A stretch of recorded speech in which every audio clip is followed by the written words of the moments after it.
धनबाद के निरसा गोपीनाथपुर स्थित ईसीएल के जेसीपीएल आउटसोर्सिंग क्षेत्र में इंडिया गठबंधन से जुड़े लोगों और भाजपा समर्थकों के बीच हुई झड़प ने इलाके में तनावपूर्ण स्थिति पैदा कर दी है। इस झड़प में पत्थरबाजी के साथ 4 राउंड फायरिंग की भी खबर है। झंडे और टेंट जलाए जाने की घटनाएं भी सामने आई हैं। झड़प के बाद मौके पर निरसा विधायक अरूप चटर्जी और भाजपा की पूर्व विधायक अपर्णा सेन गुप्ता पहुंचे। हिंसा के बाद स्थिति नियंत्रित करने के लिए इलाके में भारी संख्या में पुलिस बल तैनात किया गया है। नहीं, पुलिस प्रशासन के मुखदर्शक बने रहने का कारण या पुलिस प्रशासन कहीं ना कहीं इनडायरेक्टली कंपनी के सपोर्ट में रहने के कारण हम समझते हैं कि ये स्थिति बनी। सुबह जब हम लोगों की ढेर सारे लोग थे, जब धरना हम लोगों ने नोटिस दे के हमारे लड़के लोग यहाँ पर बैठे, तो उस समय से ही लोग झमेला करने की कोशिश की। तो शांतिपूर्ण धरना देने का सबका अधिकार है। बाकायदे नोटिस दी गई, कंपनी के खिलाफ लड़ाई है, कोई व्यक्ति विशेष के खिलाफ लड़ाई नहीं है।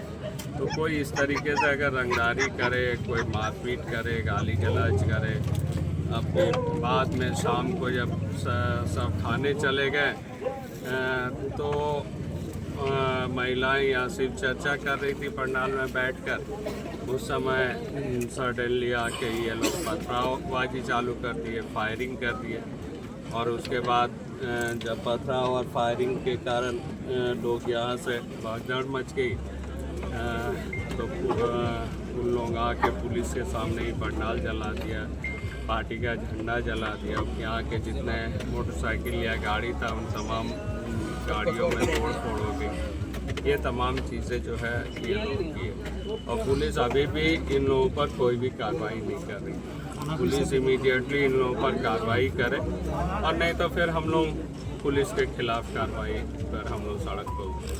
तो क्या क्या लग रहा है, फायरिंग आखिर कौन की है यहाँ?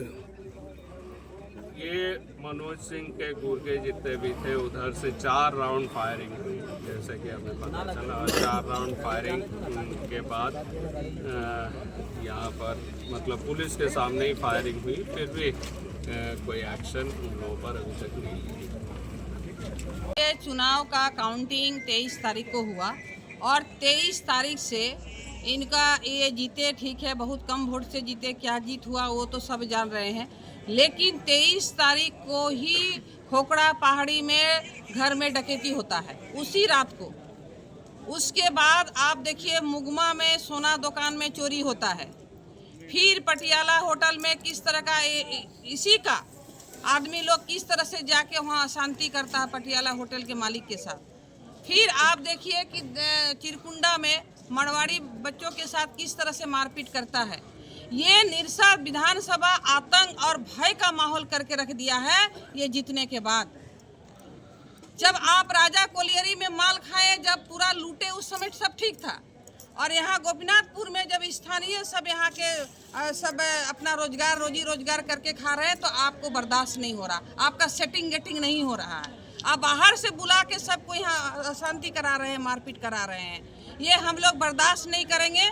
और हम लोग सब देख रहे हैं कि किस तरह से सब एक यहाँ है, और यहाँ इनका सेटिंग करना है। गोपीनाथपुर में कोयला चोर को यहाँ प्रश्रय देना है, यही तो इनका उद्देश्य है। जैसे राजा कोलियरी को लूट के खा गए, वहाँ आप सही में कितना स्थानीय को आप नौकरी दिए थे, बताइए, कहाँ कहाँ का दिए थे? सेटिंग गेटिंग में राजा कोलियरी को खा गए। चारों तरफ आप ओम्बेस्को का क्या कर रहे हैं? आप अशोक रिफैक्ट्री को बंद करा दिए। क्या आपका सिर्फ इसी तरह से अशोक रिफैक्ट्री को बंद करा के जमीन को किस तरह से आप देखिए, आए दिन आप अशांति का माहौल यहाँ करके रख दिए हैं।